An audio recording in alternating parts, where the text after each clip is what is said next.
Dozens of families in a New Orleans neighborhood are upset at this helicopter, not because of the service it provides, but because of a helipad relocated closer to their doors, a project they say was done under the radar. A rattling window inside of an uptown home. I can't live like this. I can't live like this. The noise unbearable for this 2-year-old. I get up to 90 decibels inside my bedroom sometimes when the helicopter.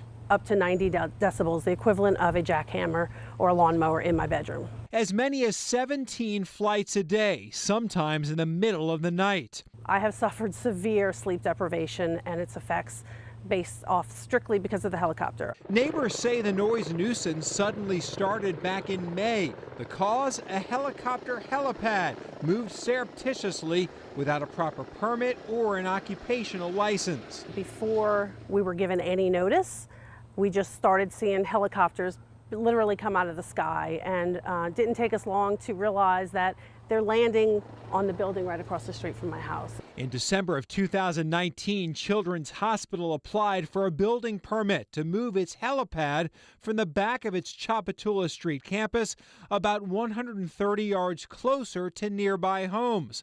The hospital never received a permit, though, but still decided to start the work, and in May, it moved the helipad. Is that right not to tell people? Absolutely not. Melissa Ray lives across the street from the helipad. She emailed New Orleans Mayor LaToya Cantrell to complain about the unpermitted heliport. Another neighbor also emailed the mayor. Both of those emails went unanswered. Ray wanted to find out what happened to her email, so she filed a public records request and discovered it was forwarded to Children's Hospital. At least one of my emails and that of several other neighbors were forwarded directly to the CEO of Children's Hospital. By who? By the mayor's email. So I don't know who was behind that, behind the keyboard, but it was forwarded from the mayor's email to John Nickens, the CEO of Children's Hospital. And at that point, I became very concerned that we were not going to have a fair resolution.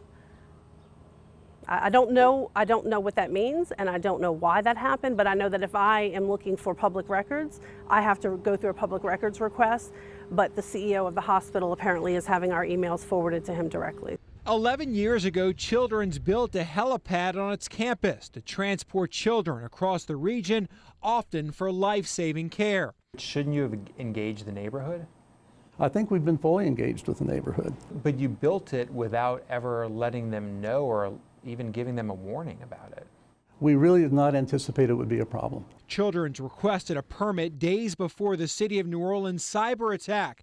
Then COVID hit. The city never signed off on the building permit, but Children's says the site was frequently inspected. Did the city give you the go-ahead to start without a permit? We've been in touch with the city the entire time, and at no point in time was the process stopped. The communication has been in place the entire time with the city throughout the project in terms of knowing where we are with the status of construction. Emails obtained from the city show they were made aware of the Children's construction being done without a permit. In June of 2020, Chief Zoning Official Ashley Becknell said in an email, "If we think they're doing this work without a permit, we need to go stop it ASAP." There is no indication that ever happened or further communication of what came of that Becknell email. Councilman Joe Giarrusso says the best practice is for projects this size to have a permit before work begins. I think that's been part of the frustration too, Lee, is that it deviates from the ordinary. Children's moved the helipad after pilots expressed safety concerns about the location. I want to see the data. I want to see, has your accreditation been jeopardized by moving it from one place to another? Or is it going to be improved as a result of moving it from one place to another? If you've moved the helipad from one place to the other, are you improving patient safety by doing that? What objective data proves that to be the case? Those are the type of things that I want to know, and I think frankly neighbors want to know, because when it's trust us, take us at our word, it becomes much harder. Communication between both sides has stopped because at least 100 neighbors have filed suit. They did a $2 million+ project without a permit to do so. That's correct. They applied for the permit, don't have it, do not have the building permit, nor do they have a permit to occupy and use it. Would any citizen be allowed to do something like this? Not that I've ever seen. Children says it's trying to fix some of the issues. It made changes, including moving the flight path around the neighborhood. You can't say, well, gee whiz, you should be happy now that we made some minor modifications to our flight path, even though we're taking off 17 times a day at all the night and day. Oh, you should be happy with that? I don't think that that's an appropriate response. Children says Kinney's lawsuit has prevented both sides from finding a resolution. Has the legal action hindered what you can do? The legal action by a small group of the neighbors has certainly hindered our ability to communicate and engage and have two-way productive conversations. We've spoken to several neighbors off camera. They didn't want to do an interview. Some support Children's and say the noise by their house isn't a nuisance, while others near the hospital also complain about the noise. I'm sorry that neighbors are having problems with the noise, although it's not a uniform voice they speak with.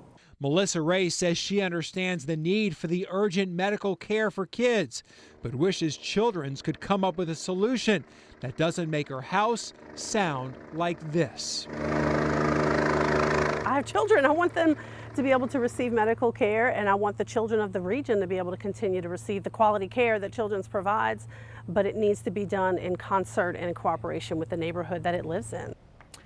After we started asking questions about the project at Children's Hospital, they did get that building permit and occupational license from the city 2 weeks ago. Long after the project was complete, city records show a fine was assessed to the contractor of this project for work being done without a permit. We asked the city for a comment on the story, but they did not want to comment due to potential litigation.